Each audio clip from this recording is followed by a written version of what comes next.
प्यारे बच्चों, जेसीईआरटी के डीजी स्कूल में आप सबों का स्वागत है।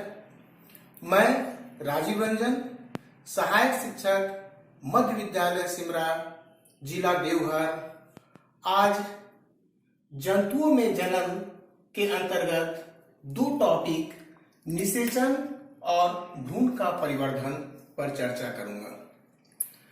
बच्चों, इसके पहले के वीडियो में मैंने जनन और जनन के प्रकार, अलैंगिक जनन और लैंगिक जनन के बारे में आप लोगों को बताया था।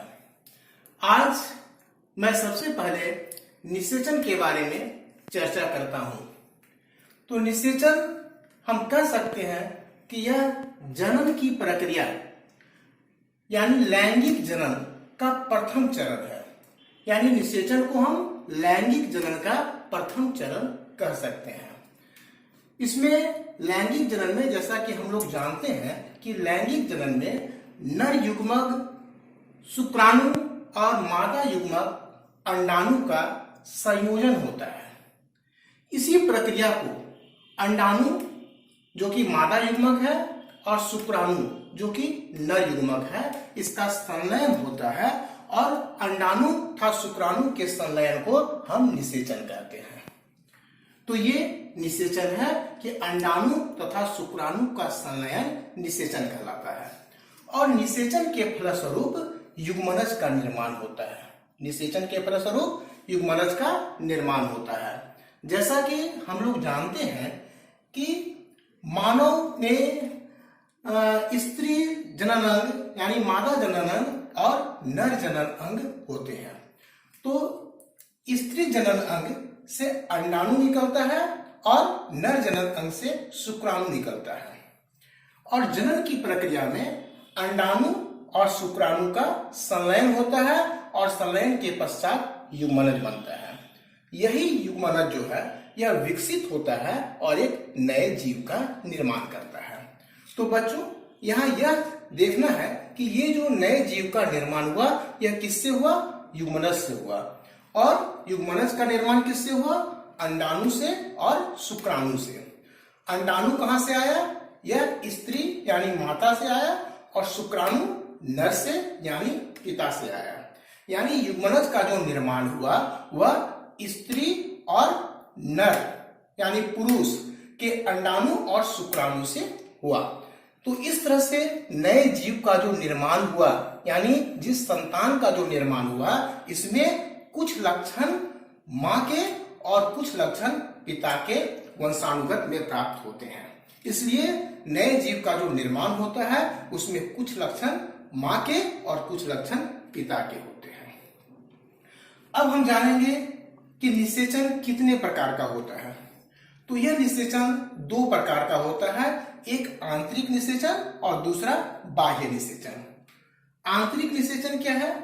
जैसा कि हम लोग जानते हैं कि निषेचन में अंडाणु और शुक्राणु का संलयन होता है। तो यदि अंडाणु और शुक्राणु का संलयन मादा के शरीर के अंदर होता है तब इसे हम आंतरिक निषेचन कहते हैं। जैसा कि मनुष्य में होता है, गाय में होता है, कुत्ते में होता है, बिल्ली में होता है। तो क्या होता है? या सभी स्तनधारियों में अंडाणु और शुक्राणु का संलयन मादा के शरीर के अंदर होता है और इस तरह के निषेचन को हम आंतरिक निषेचन कहते हैं। इसके अलावा बहुत सारे जीवों में शुक्राणु और अंडाणु का संलयन मादा के शरीर के बाहर होता है। मादा के शरीर के बाहर। और यह कहाँ होता है? जल में होता है। मादा के शरीर के बाहर जल में होता है। तब इस तरह के निषेचन को हम बाह्य निषेचन कहते हैं।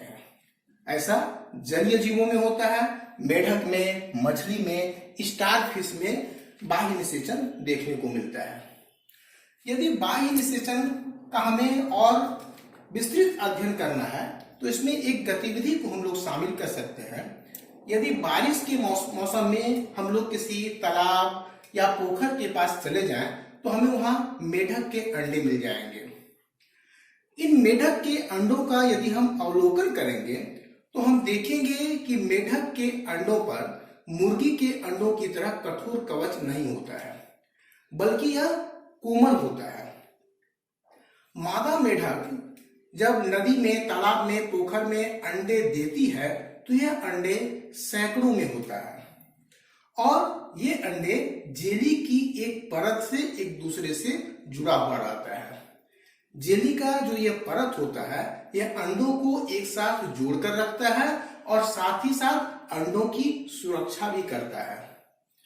जब मादा मेढक जल में अंडे देती है उसी समय नर मेढक जो होता है वह शुक्राणु छोड़ता है और यह शुक्राणु, जैसा कि पिछले वीडियो में मैंने बताया था कि शुक्राणु में पूंछ पाया जाता है, एक लंबा सा पूंछ होता है जो शुक्राणु को जलीय माध्यम में या शुक्राणु को गति करने में, तैरने में मदद करता है।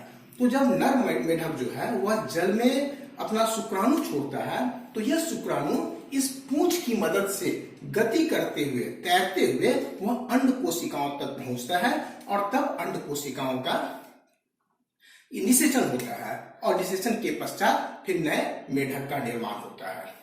अब यहाँ पर हम लोग ये देखते हैं कि जो मादा मेढक होता है वह सैकड़ों की संख्या में अंडे देती है और जो नर मेढक होता है वह लाखों की संख्या में शुक्राणु का निर्मोचन करता है। तो इतनी ज्यादा संख्या में अंडाणुओं और शुक्राणुओं का निकलना होता है मेढक के शरीर से, लेकिन सभी अंडाणुओं का निषेचन नहीं हो पाता है। क्यों नहीं हो पाता है कि मेढक या मादा मेढक जो अंडे देती है जल के अंदर तो और नर मेढक उस पर जो शुक्राणु छोड़ता है, तो ये अंडाणु और शुक्राणु जल की गति के कारण, चूंकि यह नदी, तालाब या पोखर में होता है तो जल का अपना एक गति भी होता है, तो जल की गति के कारण, वायु के कारण या वर्षा के कारण बहुत सारे अंडाणु और शुक्राणु जो है वह नष्ट हो जाते हैं। इसके अलावा बहुत सारे जलीय जीव ऐसे भी होते हैं जो उन अंडों को खा जाते हैं, तो इसके कारण बहुत सारे अंडाणु और बहुत सारे शुक्राणु नष्ट हो जाते हैं। इसलिए बहुत बड़ी संख्या में, सैकड़ों की संख्या में अंडे और लाखों की संख्या में शुक्राणुओं का निर्मोचन होता है ताकि कम से कम कुछ अंडों का निषेचन जो है वह सुनिश्चित हो सके और एक नए जीव का निर्माण हो सके। इस तरह का बाह्य निषेचन मेढक, मछली और स्टारफिश में देखने के लिए मिलता है। अब हम दूसरे टॉपिक यानी भ्रूण का परिवर्धन पर चर्चा करेंगे कि भ्रूण का परिवर्धन कैसे होता है। जब अंडाणु और शुक्राणु का संलयन होता है और अंडाणु और शुक्राणु के संलयन से युग्मनज का निर्माण होता है, फिर यह युग्मनज जो है एक बड़े जीव के रूप में बदल जाता है। तो यह कैसे होता है? हम जानते हैं कि निषेचन की प्रक्रिया में शुक्राणु और अंडाणु का संलयन होता है। यह कहाँ होता है? तो अंडाणु जो है वह मादा जनन तंत्र के अंडाशय में होता है और अंडाशय से परिपक्व अंडाणु जो है वह अंडवाहिनी में आता है। अब अंडवाहिनी में शुक्राणु और अंडाणु का संलयन होता है। ये याद रखना है बच्चों कि शुक्राणु और अंडाणु का संलयन इस अंडवाहिनी में होता है। अंडवाहिनी में जब दोनों का संलयन होता है तो वहां निषेचन की प्रक्रिया होती है और इस निषेचन की प्रक्रिया के फलस्वरूप युग्मनज का निर्माण होता है। निषेचन की प्रक्रिया के फलस्वरूप युग्मनज का निर्माण होता है। फिर यह जो युग्मनज का निर्माण हुआ यह विकसित होता है और विभाजित होता है। यह तेजी से विभाजन करता है और विभाजन के क्रम में वह बहुत सारी कोशिकाओं को बनाता है। अब ये कोशिकाएं समूह में, एक जैसी कोशिकाएं जो है वह समूह में एकत्रित होती है, मतलब समूहीकरण करती है और समूहीकरण के पश्चात यह ऊतक और अंग का निर्माण करते हैं। तो इस तरह से जब ऊतक और अंग का निर्माण हो जाता है तो एक विकसित संरचना का निर्माण होता है और इस विकसित संरचना को हम भ्रूण कहते हैं। इस विकसित संरचना को हम भ्रूण कहते हैं। अब भ्रूण के बाद जब भ्रूण का बनना हो गया, भ्रूण बन गया, अब इस भ्रूण का विकास होगा और भ्रूण का विकास होकर गर्भ का निर्माण होगा। गर्भ का निर्माण कैसे होता है? अब यह भ्रूण जो है, भ्रूण गर्भाशय में विकसित होता है। भ्रूण का विकास गर्भाशय में होता है और गर्भाशय में जब भ्रूण का विकास होता है, भ्रूण जो है वह विभाजित करता है और विभाजित करने के बाद उसमें शारीरिक अंग जो है वह विकसित होते हैं। विभिन्न शारीरिक अंग जैसे हाथ, पैर, आंख, कान, इस तरह के शारीरिक अंग जो है वो विकसित होते हैं और स्पष्ट हो जाते हैं, बिल्कुल वह पहचान में आने लगते हैं। तो भ्रूण की वह अवस्था जिसमें सभी शारीरिक भागों की पहचान हो सके उसे ही हम गर्भ कहते हैं। भ्रूण की वह अवस्था जिसमें सभी शारीरिक भागों की पहचान हो सके उसे हम गर्भ कहते हैं। अब यहाँ पर यह गर्भ जो है जब यह विकसित हो जाता है, पूरी तरह से यह विकसित हो जाता है, तब एक नवजात शिशु का जन्म होता है। तो इस तरह से हम लोग देखें कि निषेचन की प्रक्रिया के फलस्वरूप युग्मनज बना और युग्मनज से एक नवजात शिशु का जन्म हुआ जो बाद में फिर आगे विकास करता है। यहाँ पर दो चीज हम और जान सकते हैं कि मानव भ्रूण को एक पूर्ण शिशु के रूप में विकसित होने में लगभग 270 दिन मतलब लगभग 9 महीने का समय लगता है। और निषेचन के 8 सप्ताह तक हमने देखा कि यहाँ पर पहले भ्रूण बना और भ्रूण के बाद गर्भ का निर्माण हुआ। तो निषेचन के 8 सप्ताह तक भ्रूण कहलाता है। निषेचन के बाद 8 सप्ताह तक का जो अवधि होता है वह भ्रूणावस्था होता है, उसको हम लोग भ्रूण कहते हैं। और 8 सप्ताह के बाद उसे हम लोग गर्भस्थ शिशु कहते हैं। 8 सप्ताह के बाद हम लोग गर्भस्थ शिशु कहते हैं। तो इस तरह से मनुष्य में निषेचन और नए जीव के निर्माण को हम लोग देखें। अब हम लोग देखेंगे कि मुर्गियों में निषेचन किस तरह से होता है। तो मुर्गियों में भी युग्मनज का निर्माण होता है। युग्मनज का निर्माण मुर्गियों में भी होता है और मुर्गियों में जिस युग्मनज का निर्माण होता है वह विभाजित होता है और विभाजित होने के बाद वह अंडवाहिनी में नीचे की ओर आता है। फिर जैसे जैसे वह अंडवाहिनी में नीचे की ओर आता है उसके ऊपर एक सुरक्षित परत का निर्माण होना शुरू हो जाता है। यह सुरक्षित परत जब कठोर कवच का रूप ले लेता है तब यह मुर्गी के शरीर से बाहर निकल जाता है। जब यह मुर्गी के शरीर से बाहर निकल जाता है तब इस पर हम देखते हैं कि मुर्गी जो है वह अंडों पर बैठती है। तो मुर्गी अंडों पर क्यों बैठती है? तो अंडों में चूजे का विकास होने के लिए यह जरूरी है कि एक निश्चित तापमान वहां पर बना रहे। उस निश्चित तापमान को मेंटेन करने के लिए, उस निश्चित तापमान को बनाए रखने के लिए मुर्गी अंडे के ऊपर बैठती है और लगभग 3 सप्ताह के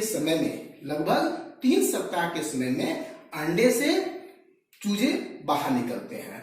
जब मुर्गी अंडे पर बैठती है तो अंडे के अंदर चूजे का विकास होता है और लगभग 3 सप्ताह के समय में अंडे से चूजा जो है वह बाहर निकलता है। उसका कठोर कवच जो है वह टूट जाता है और चूजा उसमें से बाहर निकल जाता है। तो इस प्रकार आज की वीडियो में हमने निषेचन और भ्रूण का परिवर्धन के बारे में हमने विस्तार से चर्चा की। अब अगले वीडियो में हम लोग फिर मिलेंगे और तब तक के लिए धन्यवाद।